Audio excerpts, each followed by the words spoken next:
After the objectives of budget, the next topic is components of the budget. There are two components of the budget receipts and budget expenditure.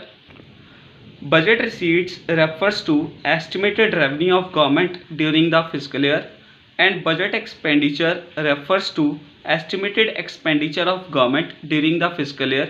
It means आने वाले upcoming financial year में जो भी government estimate करती है कि इतना revenue government earn करेगी, that is an example of budget receipt. And आने वाले अपकमिंग फाइनेंशियल ईयर के अंदर गवर्नमेंट एस्टिमेट करती है कि इतना एक्सपेंडिचर गवर्नमेंट करेगी, that is called budget expenditure. After the budget receipts and budget expenditure, there are two types of budget receipts: revenue receipts and capital receipts. Revenue receipts are those receipts which don't create any liability and not reduce the assets of the government. Example is tax receipt. Government हर एक person से tax collect करती है, उस tax को government लोगों के welfare के लिए यूज़ करती है या कंट्री की डेवलपमेंट के लिए यूज़ करती है, तो tax is an example of revenue receipt. Capital receipts are those receipts which create a liability and reduce the assets of the government. Example, जब गवर्नमेंट किसी से लोन टेक ओवर करेगी तो गवर्नमेंट की लाइबिलिटी क्रिएट होगी, and जब government अपने assets को सेल आउट कर देगी उससे गवर्नमेंट के एसेट्स कम हो जाएंगे. So that is an example of capital receipts. Now we will discuss about types of revenue receipts. There are two types of revenue receipts: tax receipt and non-tax receipt. What is tax? A tax is a compulsory payment imposed by government on households, firms or institutional units. Tax एक compulsory payment है जो government collect करती है household से, firm से और institutional unit से. Non tax receipts are those receipts which government earn other than taxes. Tax के अलावा गवर्नमेंट को जो भी इनकम जनरेट होती है, that is N example of non tax receipt. Now we will discuss types of tax receipt. The first type is progressive tax and regressive tax. First, progressive tax, as the name is indicating, when there is an increase in income, the tax rate also increases. It means income के बढ़ने से जब tax rate बढ़ता है, that is called progressive tax. यहाँ पे ज़्यादा burden rich pay है rather than poor. And in case of regressive tax, whatever the level of income, tax rate remains the same. It means there is a constant rate of tax on rich and poor.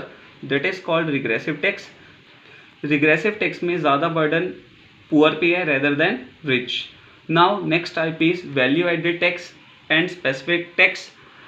Before explaining the meaning of value added tax and specific tax, I want to quote example of regressive tax. जैसे एक person की income 1 lakh है तो उसके ऊपर 10% tax लगेगा, और अगर पर्सन की इनकम 5000 है तो उसके ऊपर भी 10% टैक्स लगेगा. So it means what ever the level of income is, tax rate remain same.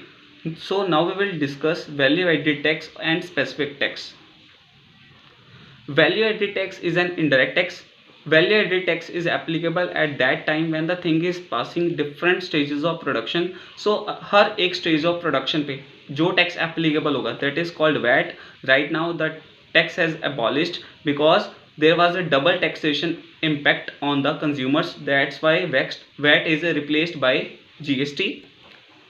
And specific tax is applicable according to units, size or weight, that is called specific tax. So VAT is applicable on different stages of production and specific tax is applicable according to size, weight or units.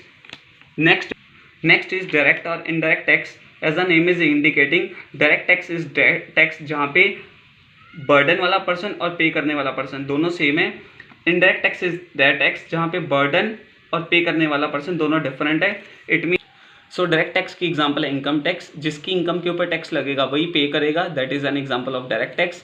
और indirect tax means tax shopkeeper के ऊपर लगता है but वो अपने tax का burden consumer पे shift कर देता है, example GST. So that is an indirect tax. So direct tax में पर्सन अपने टैक्स का बर्डन किसी और पे शिफ्ट नहीं कर सकता है. इनडायरेक्ट टैक्स में पर्सन अपने टैक्स का बर्डन किसी और पे शिफ्ट कर सकता है. डायरेक्ट टैक्स नेचर में प्रोग्रेसिव है. इट मीन्स जैसे जैसे इनकम बढ़ेगी टैक्स रेट भी बढ़ेगा. इनडायरेक्ट टैक्स नेचर में रिग्रेसिव है. It means what ever the value of thing is, tax rate remains same.